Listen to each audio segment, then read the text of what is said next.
Okay, ranking the lies of P bosses from the worst to the best. Okay, I love it. I love it. I love it. I love it. I love it. I love it.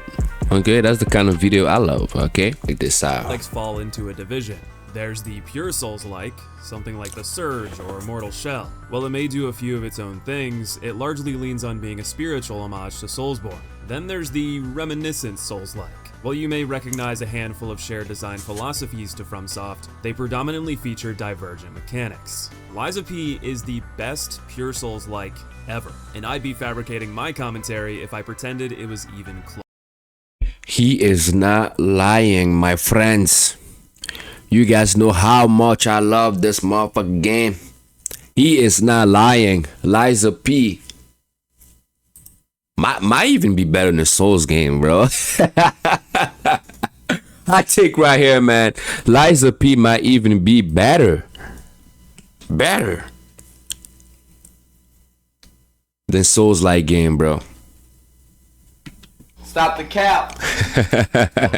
Developed by a studio that's only credit is porting a floundering Korean MMO to North American audiences in 2020, I'm floored at how spectacular their first title is. Shout out to NeoWiz for providing me a copy. I was on the fence and it tipped me over the edge into 25 hours of pure bliss. Being pure in its inspiration, I'm sure you know what to expect. Lies of P doesn't shy away from its influence in the slightest, but it does tweak the combat in a number of ways. Healing is rechargeable at Stargazers, which are bonfires, but yes, when sir. reserves are empty, you can refill one charge by hitting enemies a number of times specific to each weapon. Pretty much just like Bloodborne. They kind of copy Bloodborne system right Blades and there. hilts are separated, each having unique weapon arts tied to them. Blades can be upgraded and then attached to any hilt, meaning you can combine any weapon to an art and stat distribution. This is one of my favorite mechanics, man. Like, games don't have this, bro. People be sleeping on Lies of P, man. People be sleeping on Lies of P, man. The fact that you can make your own weapon, switch up the handles. Bro, this is straight amazing, bro. Your needs. Come on, Materials man. are readily available as they become obsolete to ensure you can try many tools. Any weapon can block at the cost of stamina and HP. Yes, sir. However, this HP can be regained. Can be regained if you attack. Damage. If you block as an attack lands, you perfect block, removing the HP penalty entirely. Dodging is still viable with a quick. Should I make a video like this, bro? I know a good amount about Lies of P, man. Yesterday I was recording with tutorials about Lies of P, bro.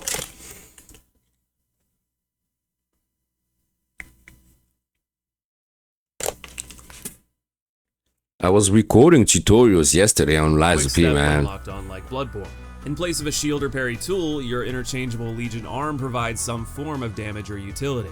Use a grapple to yank enemies towards you, shoot elemental blasts to inflict status effects. And I don't usually do tutorial. I was just giving a try to see can I make that kind of content? And I'm not sure. Explosive shield to blow back enemy offense, plant mines to trap and bamboozle enemies as they approach, or simply blast them from afar. This is only the beginning of what Lies of P brings to the combat. It'll make a good table. video, huh? Which Yes, makes sir. the mark is of course the bosses. With the combat system both familiar and new in mind, it's time to rank them from worst to best. Number 18, the Black Rabbit Brotherhood. The Bullshit Bandits are a clear tribute to the Shadow. man. I gotta make my own list, man.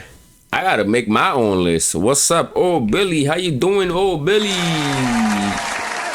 of Yarnum, boss that quite well understands how to handle ganks. One far range, one mid-range, Bloodborne. close range with reasonable gaps in aggro. Bloodborne. The fight trades that methodology for one full-fledged boss that receives regular support to harass you. Each of his three siblings enter the fray. You got more with a emo, hope yo, of that's beyond what's up. standard enemies and will not depart until you nearly deplete their HP. The first one dashes in and out of range with dual-wielding daggers and throwing knives in between. Keen observation of Hey, space that's and what I'm timing talking attacks as about. the gap close keeps them well enough at bay. The same can be said for the second, who steps in and out amidst rapier flurries to catch you slipping. The hardest is the Lancer, whose length and range of combos with the spear are daunting. In a vacuum, none of them pose much of a challenge on their own, but that difficulty skyrockets when you have the brutish Elder breathing down your neck. Yes, When sir. his support is present, he plays more passively, only attacking when you... These guys are so annoying, bro. This is Bloodborne 2.0 right here, man. These guys were so annoying fighting them at the same freaking time.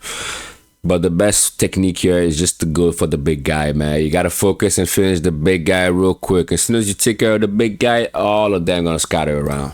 Get close or doing irregular dash attacks from range. Even so, the need to stay vigilant while handling a sibling that requires your full attention inflates the challenge substantially. Yes, sir, It's all good man. and well, but there are two things I gotta that make drag a this list fight too, to the bro. bottom for me. While the design understood metering aggression between the two combatants, they provided nothing in the way of breaking up aggro. Using the environment to separate gang bosses is as old as using pillars for cover against Phalanx, the very first boss in Demon Souls. That's For a Demon more Souls. prominent That boss example, was so Ornstein and Snow easy. feature pillars that help split their attention. Or look to the clear inspiration, the Shadows of Yharnam, who feature a large gravestone as a blockade. Man, the But let's Shadows say of the Yharnam, bro, passivity that was from the so Elden Ring annoying, gang man. phases is enough to overlook this omission.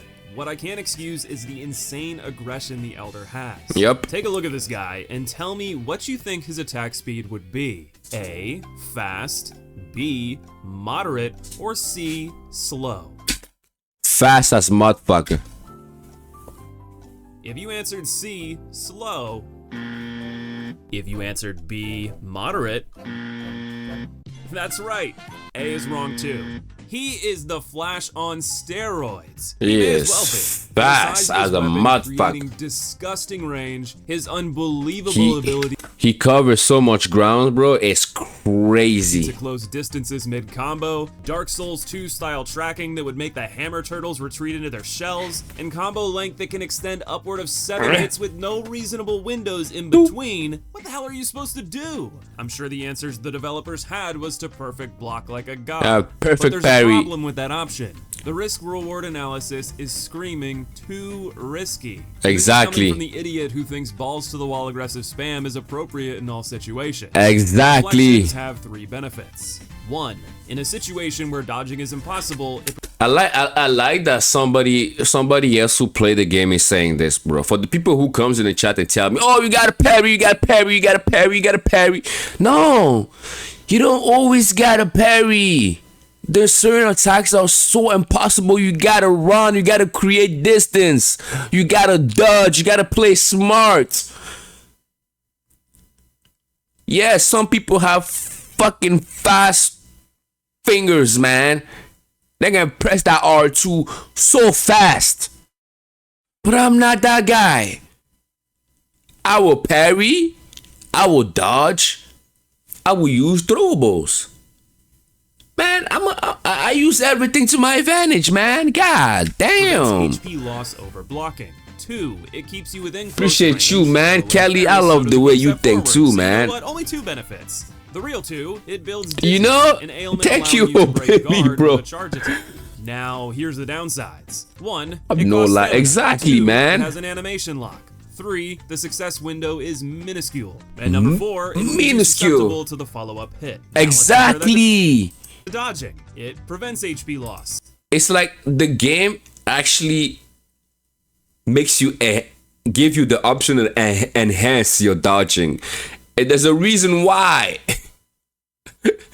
There's a reason why there's dodging in the game. Like, come on, bro.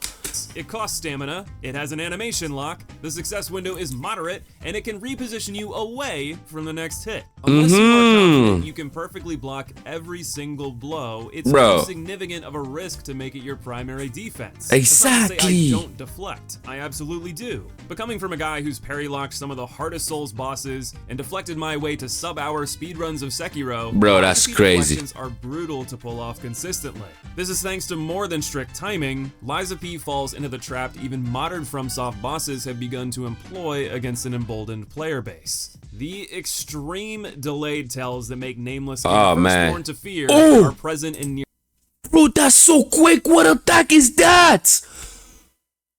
Nameless King. What game is that? Is that Dark Soul? Bro, that attack was so quick. modern FromSoft bosses have begun to employ against an emboldened player base. Bro, look at The that. extreme He delayed just tells look at it. that make Nameless King a firstborn to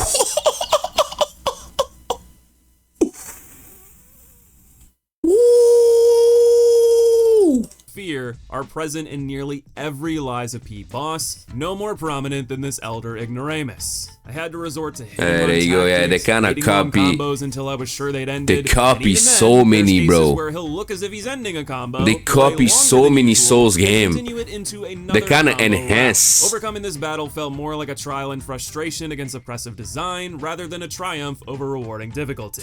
Good riddance to the rabbits.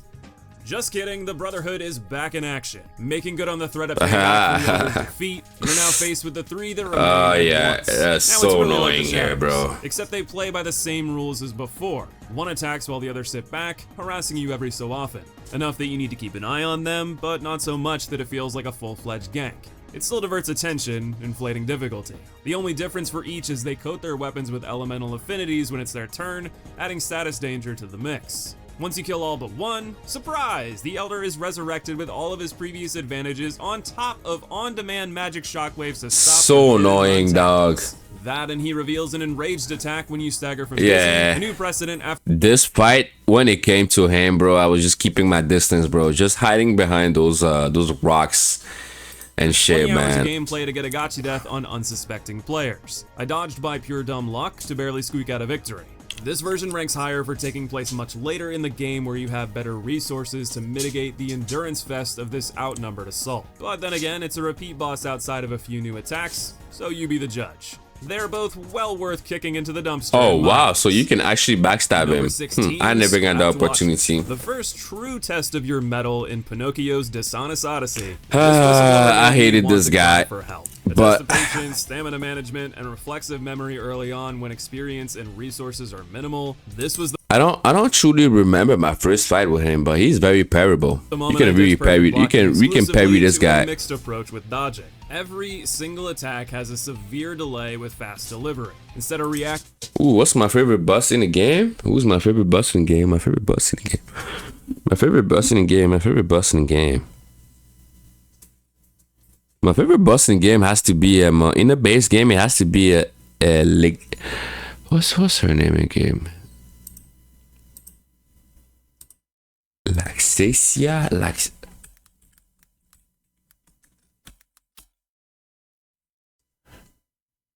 how you say Laxacia?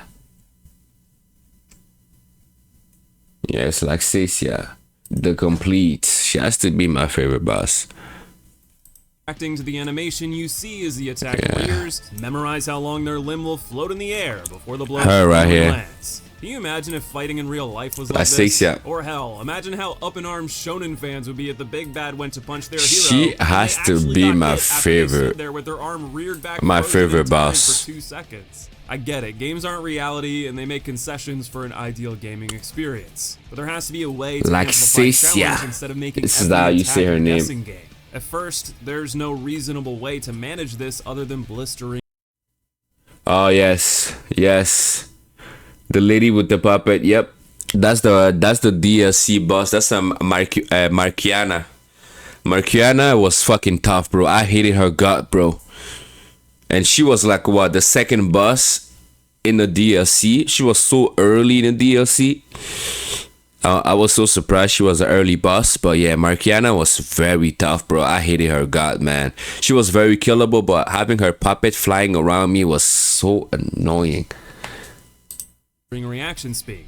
Sure, you'll eventually memorize. Yeah, this one you can parry. You can very much parry this boss. Set of timings to commit to memory. It doesn't translate skill over an exponential journey. Obviously, there is a middle ground. These games are about combating enemies once you learn their patterns. This is why dodge rolling exists with generous iframes. It allows you to combat these new wrinkles in real time and is forgiving as you learn. Once again, trying to perfect block these on first glance is a trial in frustration. Alright, it's too much. The problem is he regularly uses fury attacks. Yep. These are similar to thrusts or grabs from Sekiro that demand a precise response. You cannot block or iframe. You are either out of position of the hit or you have to deflect. This is lethal with the closing speed mid combo the Watchman has. Yeah, he's not tough. Beforehand, outpacing these feels impossible and straight. He's very parryable. Disaster against absurd tracking. On top of this, halfway through it enters an electrified state that adds shocking after effects. Anyway, he went ham. He went ham. Dodge, you're moving out of it and have an opportunity to take a damage window.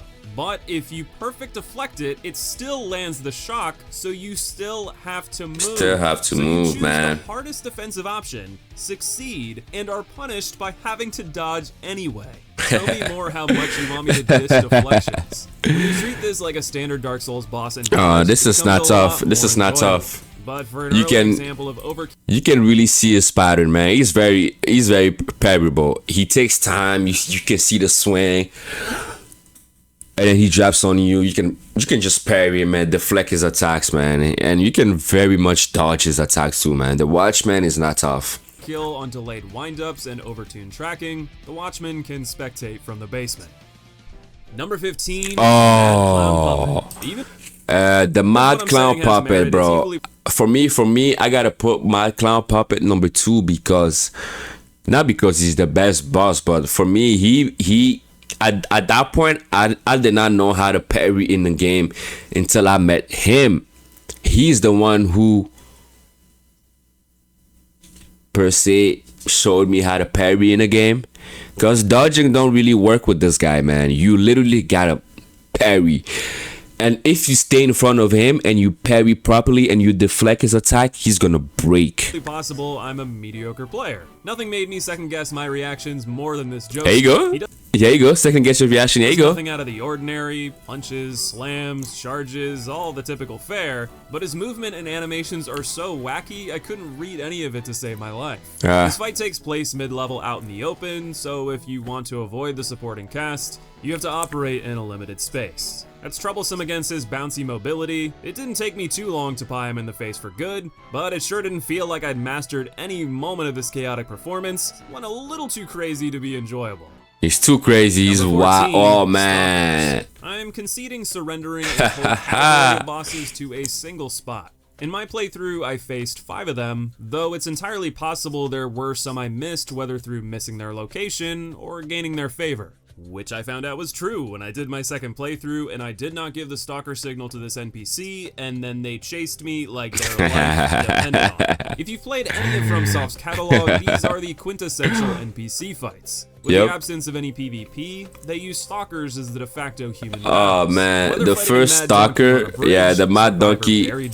I gotta say, the Mad Donkey, man. The Mad Donkey was terrifying. My first time encountering him, bro, I was like, what the how am I supposed to beat this guy? And every human in Lies of P, you just gotta run behind them. Just run behind them and get a sneak attack, bro. And the backstab is, it's always clutch. White Lady taking center stage. Owl Doctor. Oh, the White Lady. Oh my gosh, she was tough. At World's End, these animal-toting weirdos share the same design. Basic combos with wide gaps at the end, and sometimes a ranged attack. It's not here because it's bad, more so that it feels less inspired than the many creative bosses to come. Not to mention countless mini-bosses without a named health bar that are far more unique and complex. I at least give them credit for adding unique flavor and context to motivations within the world of Croc. Just by going behind them, bro. King's Flame, Fuecoca. Paldea's Firestarter is here to roast your hopes and dreams. Fortunately, beating him isn't too tall of an ask. Like the clown, he's got some kooky backhanded spins while looping around, slamming overhead, and charging at you. He did roast me mid-battle with a huge fire shock. Yep. That's what I was about to say. The fire thing is the most thing you gotta watch out. But most of the time, you can run around the arena. You can run around the arena and just hide behind these things, and get him to circle you and then attack him. My first playthrough, I did struggle with him, bro. After getting electrocuted by the Watchman. I would call this the average line for Lies of P bosses. The least offensive, but equally lacking in excitement, the spoiler gets a lukewarm reception from me. Number 12, Parade Master. A strong leader to the game's aggressive dance, this recover or attack between his blows. You can very much parry this guy, man. To learn how to react. You can very much parry this guy. This guy is like one of the first boss, if not the first boss. You can very much parry this guy, but if it's your first playthrough, you will fucking stress. But like, there's a lot of opening, bro. He gives you a lot of opening. Look at that. Parry. Gap closers give you a lot to watch out for. The second phase ups the ante with a Yeah, hammer, second phase you go increased crazy. range, and deceptive You just gotta be spells more as he aggressive in the spins second wildly, phase. his flowing coat drawing eyes away from his weapon. Trying this with all 3 starter builds, I can vouch for strength having more demanding animations with better damage and rally potential, while the faster What options is let that those spear? falter in favor of faster recovery and more flexible combo strings. As is common in these games, there's no wrong choice, with the Parade Master making a solid testing ground to find your style. Later on, you can test your growth of that style, as a revisit to the area finds him corrupted by acidic flesh. Delectable. The moveset is very similar to the original, with a few new tricks courtesy of his corrupted arm, such as a ranged Fury Stab. He'll also periodically barf up an acid monster to help him, but 2 to 3 light attacks evens the odds quickly. His change adds depth on top of a comfortable familiarity to measure your progress. If you're going to reuse assets, revamping mechanics Same thing, 1.5. That's fair. He's good, man. He's good. Number 10, Puppet of the Future. Oh, why? This is the last giant reinvented in a near automata. That's not even... Geppetto certainly has his taste. As we do, and historically the last giant has not been looked upon favorably. Let's agree that ankle biting isn't the most exhilarating way to combat a giant. But without creating an entire system to scale these behemoths, 0.5 difficulty right there. It's equally challenging. The giant does nothing else than just jump and spin. They're very easy to kill. To read tells from a height they can't see without taking eyes off of themselves. There are ways to design around this, but they aren't likely to be invested in for one-off encounters. So we resort to raising a leg to stomp, lifting your balls to swish them around, or standing on them to kick beneath your booty. It's not the most complicated moveset, but I have to compliment clean design when I see it. You even get rewarded for exploration by being able to remove the poison. And when a duo of them shows up in a late game swamp, they adapt their mechanics by smashing their balls forward and doing 2 to 3 stomps per tantrum. I ain't even noticed that. To keep players on their toes amidst other perils in the bog. It's not going to top any difficulty charts, but at least for quality, this is 0.5, bro. That has clean design, if limited due to size, than the tyrannical titans who deserve their place at the bottom. Number 9, Walker of Illusions. Oh, she was so frustrating, man. I had a hard time with her, not gonna lie. Very frustrating boss right here, especially when she like clone herself and she goes double ganging mode, bro. Oh my god, bro. She is insane. Here was that the Walker had any chance. Poor thing had one signature move to amplify the difficulty, and I snuffed it out in seconds. In the middle of the battle, it summons a clone, making good its elusive name. Unfortunately, that was the moment I had just reposted and charged up my Fable. You can kill the clone very easy, though. I was able to wipe out the clone real before quick. It could so much as do anything. As a solo combatant, the Walker relies on hesitating. If you make the fight last long, though, she might call her clone again for a second time. So you gotta watch out for that. You just give her one option, one chance of calling the clone. Being irregular, yet rapid moves with deceptive closing distance. Dual wielding a cleaver and dagger, you have to keep keen watch over both as she spins, slashes, stabs, and strikes. This was my first boss after discovering a neat weapon I'd use for the rest of my playthrough. Its unique charge attack allows you to instantly perfect block and counter if you time it well. I weirdly found this easier to do than the standard deflections, since the delay reminded me of the odd delayed parry frames in Dark Souls. Attacks also allow you to control. I've never tried that mechanic. Strikes with iframes during your spin. It's a high skill ceiling weapon that is a blast to use. Unfortunately for the Walker, it was on my path to reaching those heights, but I commend 1.5 moveset for making a unique. I'll give it a 3, man. I'll give it a 3. 8, Puppet Devouring Monster. Oh man, getting a good rhythm here. It's funny. Feel unstoppable. When I didn't, I felt like in my first playthrough, very easy. In a second, oh my god. A ping pong ball in a table of misfortune. The dichotomy of these patterns mixes to create an inconsistent experience. The burrowing charge is tricky to dodge. Tricky, man. If you recognize it rearing to spew poison, it's easy to strafe for freebies. The Fury charge is very easy to deflect, offering a meaty counter. On the other hand, the tentacle attacks are overly quick, stack decay, and create undesirable spacing. The stretching slams can be great if you deflect. You can deflect those. Rear their head, leaving you on the receiving end. That one I was dodging them, bro. She covers so much ground. The combo is great if you're close and can dodge up, but if you're at range and can't get behind his 3rd and 4th hits, he'll close the gap and juggle careless backpedals. So many fights are like the abhorrent beast, and this monster is no exception. You are far better off dodging. Who the fuck is that? Beast, and this monster is no exception. So many fights are like the abhorrent beast.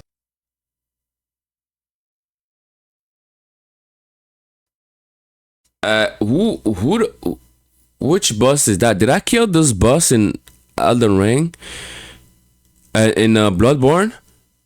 I don't remember encountering this boss. Aborted beast. I gotta check my trophies. And this monster is no exception. You are far better off dodging in and going full aggro instead of backing off. If you need a moment of reprieve, it's better to dodge inward and take it while giving the boss a reach around rather than trying to run away. The second half is easier in many ways. No, it's not. Attacks, we had hammered I really hate the second phase. It uses some of his swipes and the wind-up slam trio ending in a fury variant. At least my thrashing by his hands paid off in more than one encounter. It leaps around often, which can be a boon if well positioned. The soul attack that will grief you is the barrel roll into the barrel roll. It's so sudden it's that hard one to don't recognize, stop. and if you don't pick up on it and bolt immediately, you'll be shredded for loads of damage. Yep. You gotta run away from that one. The rubber band tracking has it on you in milliseconds. Deflecting was an admirable effort, but it's too many hits for me to it's too many. You gotta run.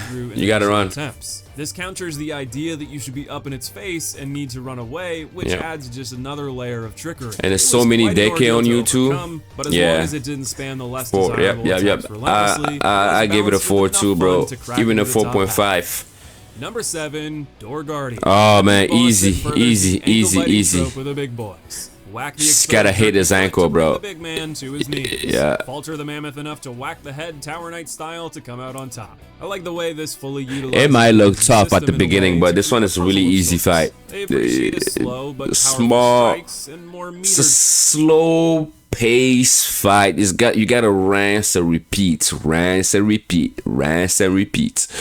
slow pace fight right here. With so many bosses going bananas, it was nice to have something more moderately paced. Yep. The one tricky element was the shock status applied with every attack. When he rolls on the ground too, oh lord. Shock in particular, this is more like shock from being overwhelmed. It would be too if I was getting pummeled by this guy. The result is slowing your stamina regen to a snail's crawl. There are resistance and instant recovery potions for these unique effects, but I didn't have any on my hotbar, so I powered through. I like that was a viable option without too much headache. In the patient game, the result very easy fight. That's a very easy fight. Game, I give the utmost respect to the champion of the door. Number 6, Fallen Archbishop Andreas. I can't remember the last time a boss's visual design creeped me out so This much. one was very creepy, man. The motionless mask is chilling and breathes an ominous tone until the slop drops on the floor. The contorted upside down face, the distorted flesh, unfiltered nightmare fuel. His fight is equally intimidating. His pursuit is deceptive for something so large. As it strikes, it bobbles from side to side, obscuring the timing of windups even further than standard delays. Consistently dodging and deflecting is a struggle as a result, but its move pool is shallow enough to allow quick learning. Phase 2, on the other hand, is a doozy, especially as an early boss with a second full HP bar. Yeah. At first, you face off against... Honestly, like, I used the Spectre on this one. I went to the other side, yo. I went to the other side just attacking. Because he has two faces. There's one here and then one behind. So you can fight on both sides. So I just went to the other side, bro. Waggling around himself and his staff. Yeah, this one is wild right here. Is Johnson, you face off against the first phase again with a few small nuances. It was far more favorable to face this part because the inconsistent elevation on the bishop made hit recognition. It's too much, bro. I was just on this side right here. Yeah. Strategizing your resources and amplifies tension well. The pacing is strong. He don't use any throwables item. Were a little more clear. The exhilaration offered far exceeds my gripes. My final attempt had me grasp 2 charges of healing from the jaws of defeat until I won a single hit away from death. A finale that I remembered until the end. The Archbishop only misses out on the top 5 because the quality is skyrocketing from here. Number 5, Nameless Puppet. Second phase with dual-wielding, blood-infused attacks. Number 5. An option to forfeit your life or resist. It's like you needed to shove in as many references as possible right at the very end.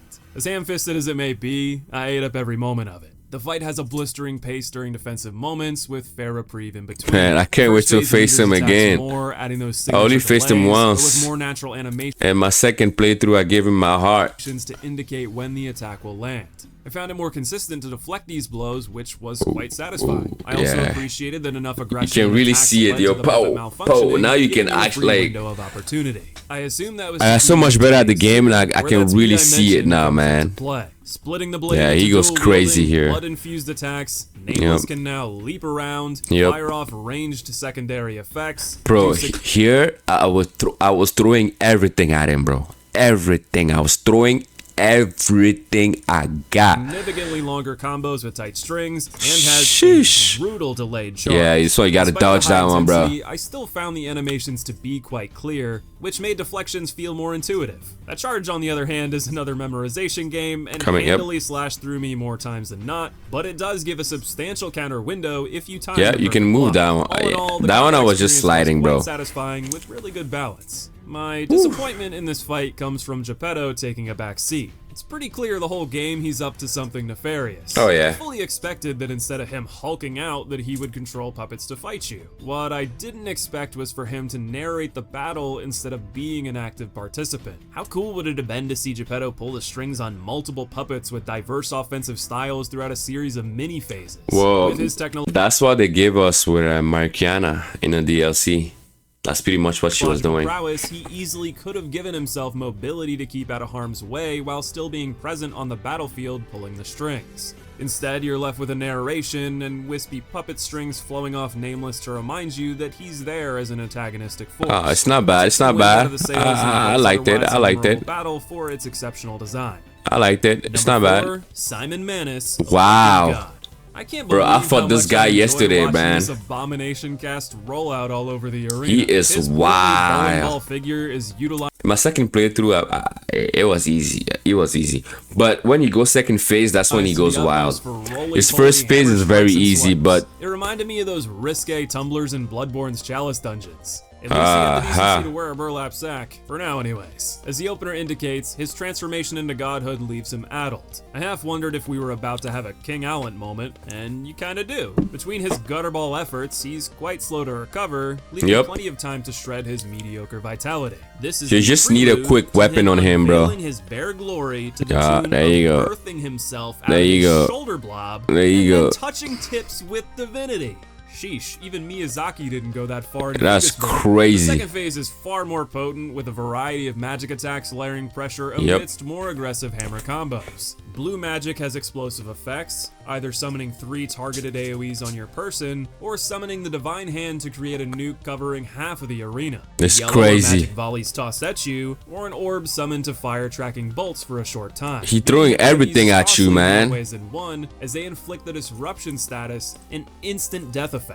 During these suppression tactics, our bouncy ball goes wild with combo extensions from the previous phase, greater gap closing potential, and leaping fury attacks. These don't always work well with the camera, but whiffed as much as they landed, so I guess they were weirdly balanced in an unintentional way. His greatest advantage is the sheer amount of health he has in the second phase. Even if no single attack is troublesome on its own, God damn. stats up in endurance. God damn. The pacing of it all feels balanced well with this in mind. Yeah, he's wild. Ooh, 2.5. I'll give it a 4, man.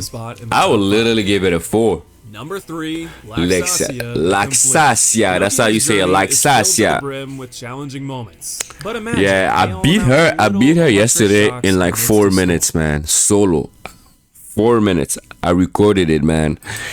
It was a fun fight. The thunderous boom of lightning amidst those turbulent clouds. This fight blindsided every notion I had of skill in Lies of P. In many ways, she shared similarities to the Elder Rabbit. So easy to dodge, bro. Yeah. Characteristic agility, delays so long I grew old waiting for them to land, a handful of absurdly long combos, ridiculous gap closing ability, and beefy HP to draw things out. What she improves upon is intermixing a substantial amount of shorter combos. She got so many combos, bro. She's so good. Windows for you to counter. Even if her delays made it challenging to consistently this one is so tough for the block, bro. Would allow you to outspace or evade and punish. She also benefits from the lack of aggro management that Rabbit Gank demands, putting your sole focus on her immense challenge. Some examples of advantageous attacks are her wild swings. Yep. Watching back how long you this just need to create space, man. It's so long, bro. In between each blow is goofy, but early recognition allows you to so long and close in as it ends. She similarly does a series of slams with increasing pace that felt Boom. tricky to deflect, Boom. but can be taken advantage of with similar tactics. Boom. What I appreciate That's like about parry, these moves parry, are the skill parry, expressive deflect. ways of Yo, it's evolving your crazy. deflection skills to take these on if you have the stamina and skill to withstand the barrage. Where I felt things went too far is her second phase. Yup. Shrinking her armor to channel her Second phase is insane.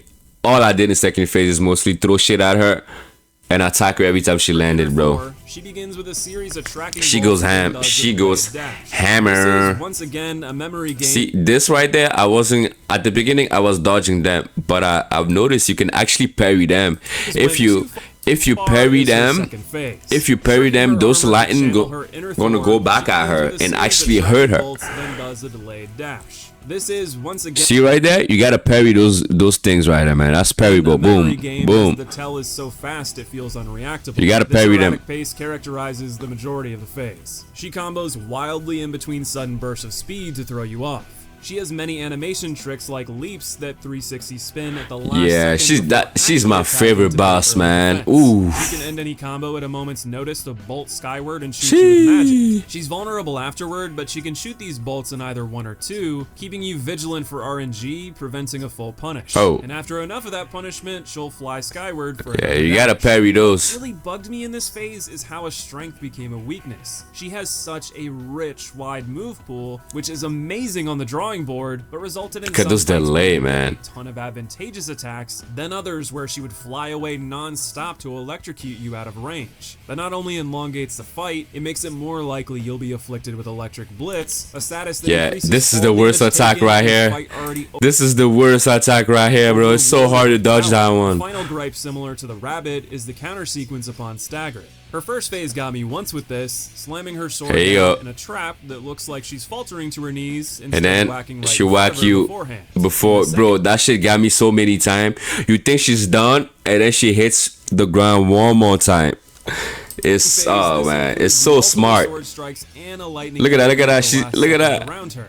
Keep in mind, to break dizzy, you need to use a charge attack. Not only that, the windows they are dizzied are quite short. This makes it a high-risk gambit for a big payoff. Yo, this, like, having this guy talk about the game like this makes me realize how tough the game is, bro. It's crazy. Yo, Sina, how was the stream, bro? Hope you're doing good. Run away from a shocking AoE. This is an unprecedented layer of difficulty that is completely unnecessary. Unnecessary, man. To shave a cheap death off fresh players who finally managed a well-earned riposte. Unnecessary, bro. I couldn't consider her worth a top spot. There's too much in this fight that feels designed to make it hard for the sake of difficulty rather than feeling fully balanced. She is my favorite, bro. That's what we said earlier, man. She is my favorite boss, bro. I put her number 1. Balanced and an engaging challenge. That said, it she is tough, waters, allowing it to play plenty well into the masochistic nature. Beating her yesterday in like 4 minutes felt good, dog. I recorded it, bro. It was a great fight, bro. Woo. Number 2, Champion Victor. No way! He put Champion Victor number 1? I disagree. I disagree. I disagree. I disagree. I disagree.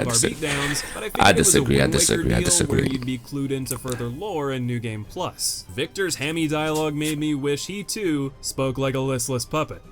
Welcome to my grave. It reminded me of Spider-Man's foray into Bonesaw's Thunderdome. Fortunately, the battle against this Bane knockoff is incredible. His combo strings are demanding, yet manageable with reasonable skill. Bro, like, most are only 1 to 3 hits per. Like, he gets tired, bro. He does certain move and then he just chills and catches his fucking breath. 4 to 5. The way his tells are communicated, he hits hard. Yeah, that kick is hard to see. Far more open if you defended correctly. Yeah. When you fall victim to attacks like his grab, he taunts the player after to give you a moment to recover. Yeah, second phase is wild. To see who comes out on top in each clash, then have a brief moment for both of you to recover. This is matched by Victor's monstrous damage output, making his slower offense pack a punch worthy of its downtime. I'm all for fights with insane pacing if they can design it in a well-communicated way, but I equally enjoy moderately difficult battles that are bursts of brilliance in between moments to catch your breath. This was sorely lacking in many Eliza P's bosses, so let's give due credit to the champ for defending his title in style. Our number one boss follows Okay, a number similar one. strategy, My bad, my trading bad. Success in the ring for royalty. Oh yeah, yeah, yeah, yeah, yeah, yeah, yeah, yeah, yeah, yeah, First half filled yeah, with his subjects. yeah, Finally coming to blows with yeah. the supposed cause of strife and Krot. I'm not gonna argue with that. Wonderfully by his design. He is a First great phase boss. predominantly asks you to deal with swipes and slams. He and is a subtle great variations. boss. Staying in for greater offense asks you to strafe, dodge, and deflect at all the right Deflect, moments in a pace parry, match. everything, In bro. simpler strikes, he'll charge up If you use the right element, you can get him out of there fast. Pressure you out of offensive range. Finding ways to Not that I attack did underneath that, the but girdle without being victimized by his lanky arms is a he's task. fucking It's a good, strong man. interlude, but what really elevated him to top honors is the second phase. This sleek design easily could have gone balls to the wall like the name was Yes, puppet, sir. echoing more the idea of Like the first time I beat this guy, bro, I don't even know how I did it, dog. I don't even know how I did it. The second time, I was like, okay, I did it. We gotta get him a third time. We gotta get him a third time. But like, man, I was impressed, bro. He's a great boss, overwhelming the man. player through non-stop attacks. Instead, Shout out to the throwables, man. only going for 2 to 3 hits per Shout out to the combo, throw but object, varying bro. them in clever ways that demands vigilance and adept reactions. Having a move pool as wide as Loxasia plays to his strengths here, never relinquishing the opportunity to pull a new rabbit out of his hat to throw you for a loop in a more moderately paced battle. He moves quickly in and out of range between offenses, forcing you to make the most of your movement tools and spacing to keep pressure on. At this halfway point in the game, I was begging for a tit-for-tat battle that emphasized a moderate pace while still demanding high precision in each engagement. God, Like Victor, this battle exceeded those expectations. Yeah. With a strong first phase as an appetizer, King of to push it over Puppet, the dog. edge as Liza P's best boss. There's a lot more I have to say about this game, but if I could choose only one thing, it would be to play it for yourself. Being so focused on combat and bosses, this video glazes over excellent parts of the game, Yes, such sir. as a lore-based narrative, exceptional level design, a huge roster of unique mini-bosses, insane build variety, secret treasures to reward exploration, and excellent pacing throughout its 30-hour playthrough. The game ends with a tease to take advantage of another public domain fable, Yep, one the I'll be DLC. highly anticipating after this tremendous first outing. Hey, we just Highly did play. recommend We you just give finished Building playing it, Reviews man. a try. Leave a like to help me puppeteer the algorithm, subscribe to stay tuned, and let me know what you think of Liza P in the comments below. Hey, let me know what you guys think, man. You guys saw me play that game, man. I really love that game, bro. I'm gonna play it for a third time again. I don't know if I'm gonna stream the third one, but I'm definitely gonna play it a third time. I just finished beating it again yesterday. We actually finished the DLC like what 4 days ago, and then I actually beat the game for a second time yesterday. So we're gonna boot up another run to get all those trophies. I really wanna platinum that game, so I'm looking forward to it, man. Let me know what you guys think, man. If you guys think it's a great game, I think it's a 10 out of 10 too, Kelly. And we're gonna stop it right here, man. I work in an hour. I should stop my stream right here and get ready for work, man. I appreciate you guys for joining in, man. Kelly, Sinner, Mish, I appreciate you, man. We want to see Kelly Black Myth Wukong. Yes, sir. I would love to see that, man. I would love to see Kelly play a tough game like Black Myth Wukong, man. Yo, I appreciate you guys, man. Kelly, Mish, Sinner, thank you guys for stopping by, man. LEBROKETUBER gonna stop it today. It was a short little stream, and I appreciate you guys, man. I'm gonna see you guys